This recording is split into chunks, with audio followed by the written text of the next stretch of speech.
Hello everybody, iTrade here, and today I'm going to be showing you how to set up some electricity that we got set up over here. I'm going to be showing you how to get some batteries, connect it to the solar, and get some lights. And I'm going to show you guys how to set up some automatic lights. So when it's nighttime, they'll automatically turn on. Now that they added a clock into the game, there's actually two ways to do this. One of them is an old way, which kind of sucks.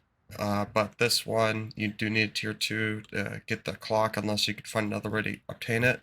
And it's a lot easier and better, and you can customize whenever you want the lights to turn on and off. Okay, so we go to electrical. We can craft us a wire tool that will allow us to connect all the electricity, the battery, the solar, everything we practically need the wire tool for.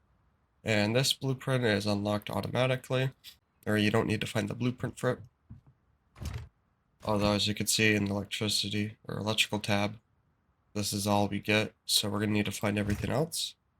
So the first means is to get a tier 1 workbench.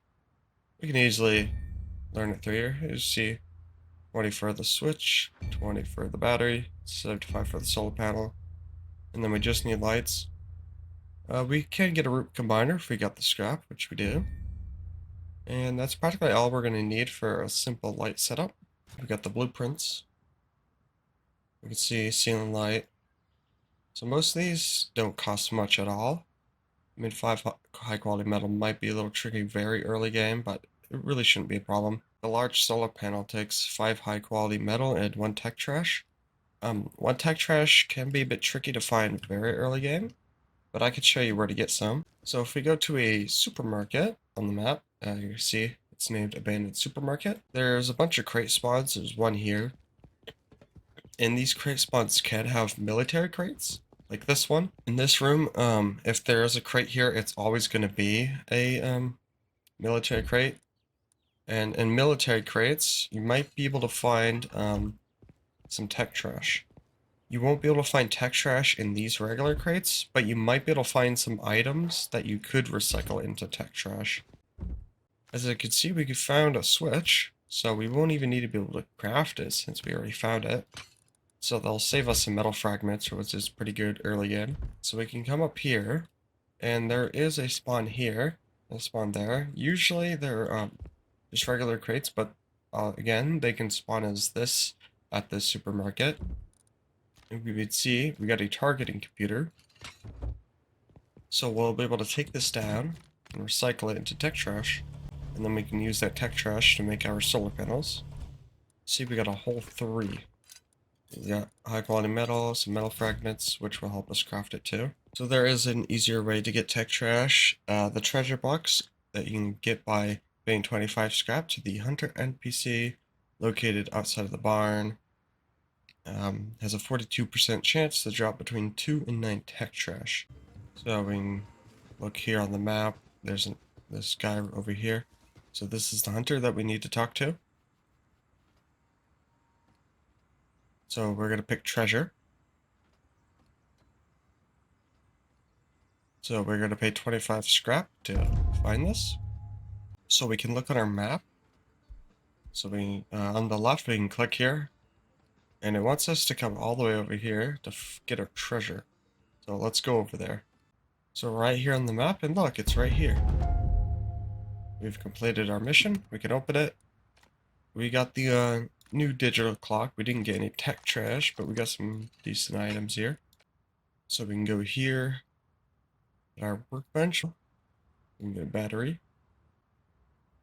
and we can craft our large solar panel. Then, at last, we're going to need some ceiling lights. Alright, so we got all the items we need to create some simple lights. So obviously we got a switch. Pretty sure everyone can figure out how this works. It's a switch. You can turn it on and off. Get the battery down here. Now you don't have to do this, but you can hold down R. I'm going to do this just to make it a little more clear for you guys to what this is connecting. So the red on the right side of this battery is the output, and then we can input it into the switch. So when we get up here, we can press R. You can see we can rotate the solar panel, and we're going to want to place it north. That's usually the most optimal spot to put it. So we can see it's slanted towards there. We can line this up. Let's just do a basic gray. See a number here. That's how much distance we have left, and the number under it is how many like nodes of connection. So if we click it, see, that's how many times we can place it down. And if we right click each time we right click, we can get rid of a little mark that we put down, whatever you want to call it, connection to the building. We just right click if we made a mistake or we want to tidy up our wiring job. So we bring it all the way over here, bring it down, and we can take the output from that solar and put it into the power in. And now our capacity is going to start going up. Now, if you want multiple connections or multiple power sources into the battery, we can do this. This is a root combiner. So we can right click this, right click again because we connect it to the floor, and right click one more time. And we can just take this input from the solar into here. So now this is being inputted into the solar. You can see we're still getting the full 20 out of it. But the thing with this is we got another slot here. So I can bring up our power up here. And we can come over here. And we can look north again, but have it face us. And just mash it right into there. Since it's inverted, you can see it's on the other side we have to connect to. And since the sun is on the other side of this, we're not getting the full power, but we're still getting some on top of that. So when the sun gets over here and this one isn't generating much, this will be generating the full power. So as long as it's day, one of these we should be generating pretty much or the full amount of power. So we go back here and there's 26 power we're getting, and our capacity is going up dramatically. Now, since we're only doing some basic lights, so we're only going to have this powered during the night, we only really need that one solar panel. But if you need to power turrets or something that's going to run 24/7, it might need more power. So those two solar panels that, can capture all of the sun during the day instead of practically half with one solar panel, then that could be more useful for you. So we can look wherever. That little notch there doesn't impact at all, so we can just put that in there. But usually you want to put these in the middle. I'll show you how much light these cover. Take our output from here. So we can connect our switch into here. And we take a pass through from that light. Bring it over here. Now we got these lights connected. Now with all this power that we've harvested from the sun, turn on lights. So this is about how much light we're getting. So if we need some more light, we can always put another one. See, there's a circle. It's slightly larger on the outside than a single foundation. But you pretty much need a light for each foundation. You can put another light right here. Pass those over here. You definitely do want to remember that. We can see if we got a 2x2 base, these 4 lights is powering the entire base. Sorry. So I'm going to be showing you how to get lights that turn on at night and shut off during the day. Now, it's not 100% precise. This is an older way to do it, but I will show you a more updated way to do it, although it requires you to get the digital clock and some other items. So that's a tier 2 item, so it might be harder to obtain. So I'll show you guys an easier way. So I have this item here called a blocker. You can also find this in the same tier 1 tech tray for only 20, although you need the root combiner first to unlock this, which is a whole 75. We can get the blocker here. And what this does, so we're just going to pass our power through this like normal.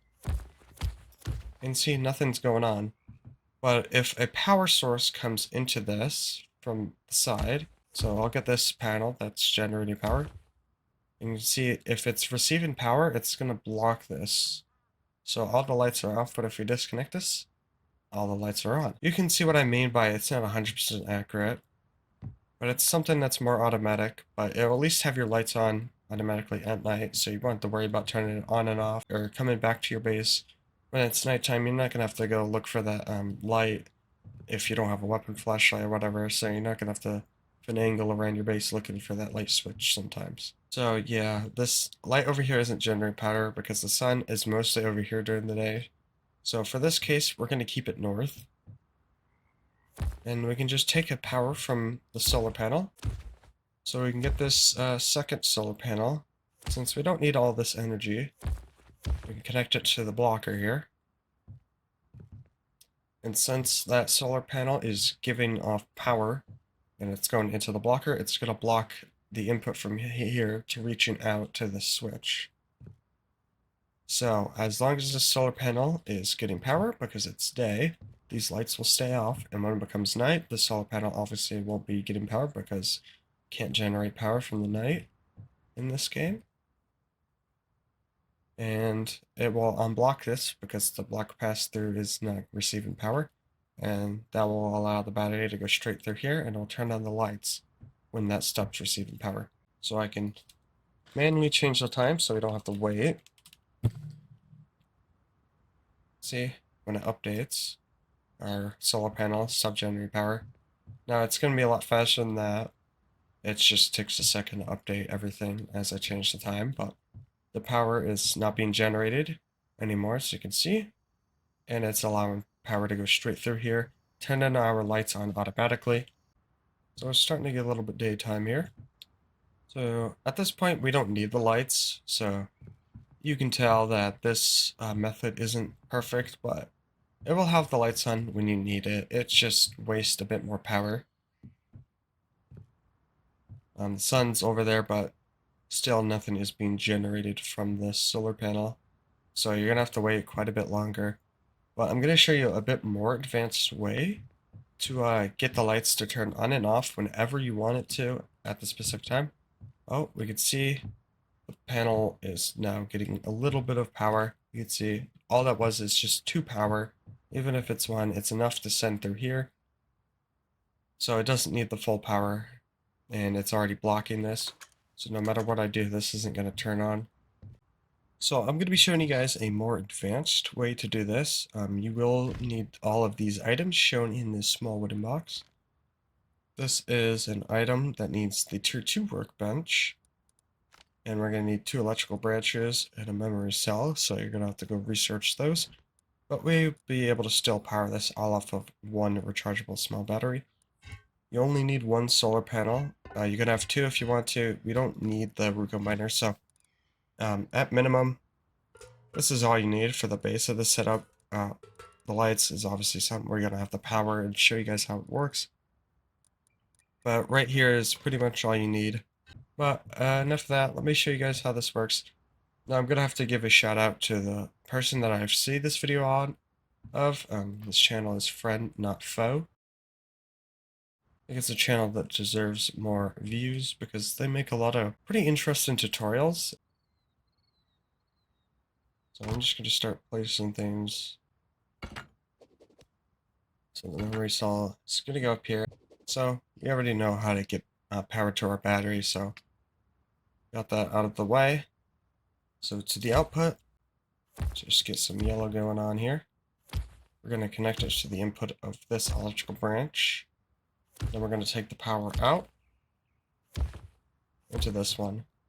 So since this doesn't use power, we can use as many of this. This will allow you to branch out power to other items. So we can take this power out up to the memory cell, like this. We take the branch out into our clock here.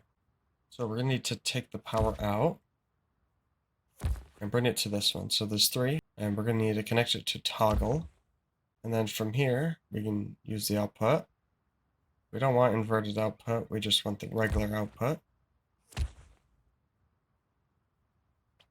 Let's go back to light blue because this is the power. And we can bring this to our lights. So right now our lights are off. So it's 19 or 7 p.m. and the sun is going down. So we could say at about 19:30, turn this on, which will toggle the lights on. So at another time for the morning, we could just put 8 and press enter, and I'm going to put that for this. Make sure the check mark is checked. And then you can have this. This will make some audible noises when this time happens.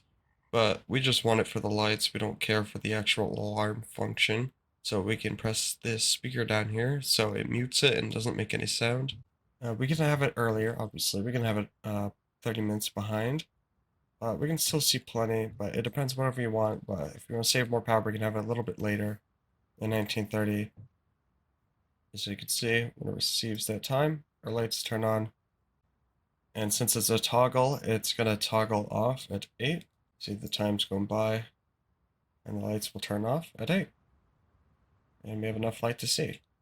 So we can use this setup as I've shown you. A little more advanced, but we can set the times to whatever we want. Toggle on, toggle off. And we'll cycle back at night, on, off, and that's just a constant cycle. So that's all I have to show you with today on electricity and how to get your lights set up. And if you guys enjoyed this video and found it useful, please like and subscribe. And I'll be releasing more tutorial videos in the future. And I'll see y'all next time. Peace out.